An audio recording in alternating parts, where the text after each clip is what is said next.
The ancient text of Ezekiel chapter 5 presents a precise, terrifying mathematical blueprint for the impending destruction of the city of Jerusalem. To begin this prophecy, Ezekiel must shave his head and beard. In Hebrew culture, this specific act signaled the depths of mourning and public humiliation. Citizens. Verse 2 introduces the central mathematical model, dividing the population into exact thirds. 1/3 is burned, representing those perishing from famine within the walls. Another third is struck by the sword, symbolizing those slaughtered outside. The final third is scattered into forced exile. Through these symbols, the chaos of war is translated into a meticulously calculated equation where every life is systematically accounted for. Verse 3 adds a critical nuance. Ezekiel must take a tiny number of hairs and bind them safely within the folds of his garment. This act establishes the theological concept of the remnant. It is the promise that God's judgment, however severe, will not entirely erase his covenant people. The vision complicates this survival in verse 4.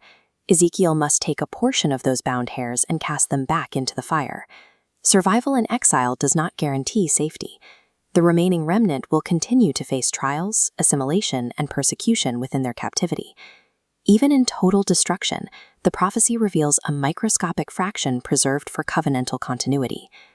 Verses 5 through 7 provide the rationale for this judgment, focusing on Jerusalem's unique geographic and spiritual placement. God originally placed Jerusalem in the midst of the nations. The city was intended to be a beacon of covenant law and a moral example to the pagan world. Verse 6 details a profound failure. Jerusalem weaponized this privilege, mutating into a society more corrupt than the nations it was meant to lead. While the surrounding Gentiles were guilty of ignorant idolatry, Judah committed deliberate treason against the revealed statutes they already possessed.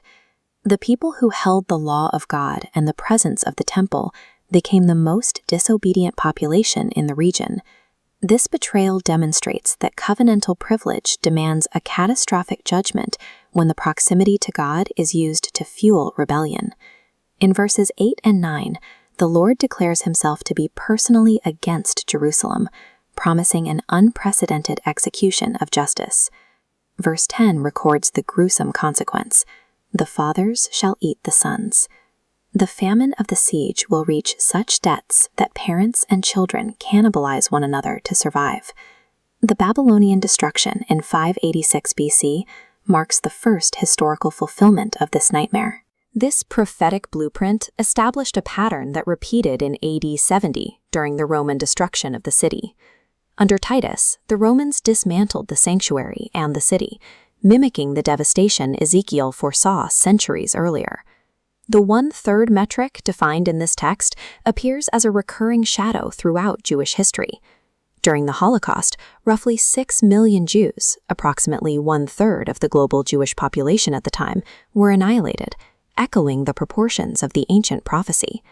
Ezekiel 5 serves as an architectural blueprint of judgment, reappearing whenever the covenant is fundamentally shattered. Verse 11 identifies the final breaking point: the defilement of the sanctuary with detestable things. While standard idolatry is often compared to spiritual adultery, temple defilement is the equivalent of bringing a lover directly into the marriage bed.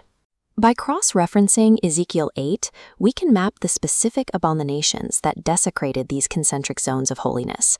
At the north gate, the image of jealousy, a pagan fertility idol, was brazenly installed within the temple precincts. Inside the hidden inner chambers, the elders of Israel offered incense to carvings of creeping things and abominable beasts. The ultimate insult occurred at the gate, where 25 men turned their backs to the Holy of Holies to worship the rising sun in the east. The destruction of the temple represents a divine eviction. The presence of God will withdraw from the sanctuary before sharing it with pagan idols. In verses 12 and 13, the initial mathematical parable of the hair resolves into the historical facts of the siege. Verse 12 adds that God will draw out a sword after them, ensuring the exiles would face continued aggression even while scattered. Verse 13 describes the completion of this judgment by stating that God will be comforted. In this context, divine comfort signifies the objective and necessary satisfaction of covenantal justice. When these events occurred with devastating accuracy, the survivors were forced to recognize them as the deliberate, vindicated zeal of Yahweh. Verses 14 and 15 explain that Jerusalem must become a waste and a reproach among the nations. The ruins of the city functioned as a living parable to passing travelers, illustrating the consequences of breaking the covenant. Verses 16 and 17 detail the evil arrows of famine and the breaking of the staff of bread, representing the total dismantling of the city's survival systems. Through the resulting diaspora, the Jewish people became a global witness, surviving centuries of prejudice while enduring the reproach Ezekiel foresaw.